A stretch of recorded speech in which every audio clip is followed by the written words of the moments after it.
Hello， 小岛来了。今天来分享一款我自己也很期待的刀具开箱，就是 Opino 最新推出的 Neo 系列的口袋折叠刀，是一个礼盒装的。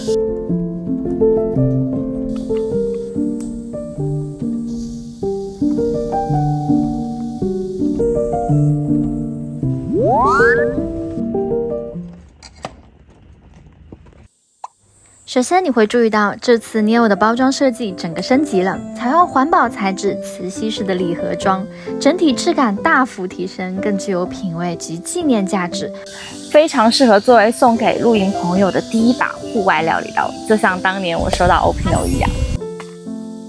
取出 Neo 6，可以看到握柄依旧维持标志性的锤形设计，还附带有皮绳及金属铆钉。最让我惊讶的是 ，Neo 拿掉了我们熟悉的旋转锁环，回归了50年代以前的简约设计，致敬经典。可以看到，早期50年代以前的 Opino 刀都是不带锁环的。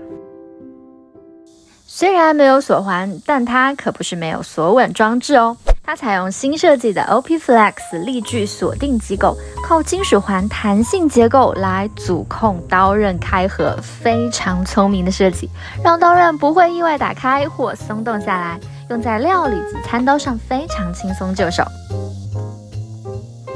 你有发现吗？ Neo 6刀尖修改成小圆刀头，这是因为这个系列被定义为全天候生活工具刀，为了适应更多场所并符合通过性携带法规设计的。不过我还是有一点怀念尖头刀那种削切的精准感啦。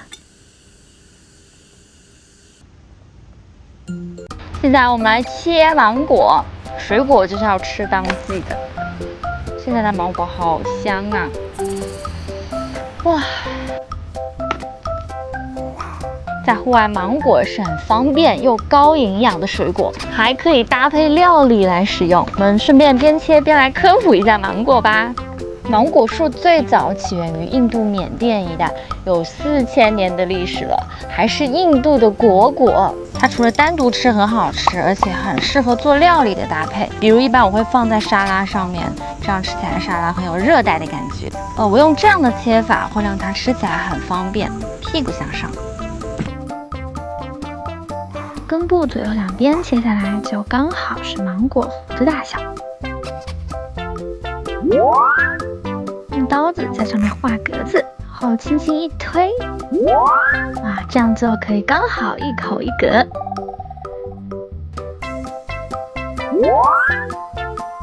好香甜呀！芒果用这种木盘装真好看，这样掰开吃就是一颗一颗的吃啊。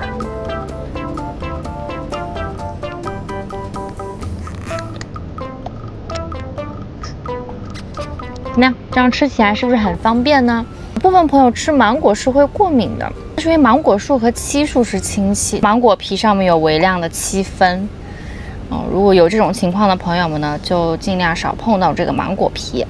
这次我实际带到露营现场测试，不管是切菜、处理食材还是开包装，都可以轻松应对。刀刃锋利度一样维持 Opino 水准，单面打磨依然犀利，体验感良好。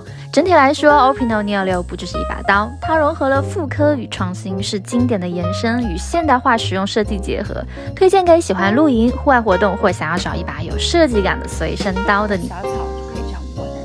如果喜欢今天介绍，请帮我按赞、订阅、开启小铃铛哦！还有留言告诉我你喜欢新款刀具的改变吗？那我们就下次见啦，拜拜！边说我边切反了，应该是左右，这个形状要完整的切下去。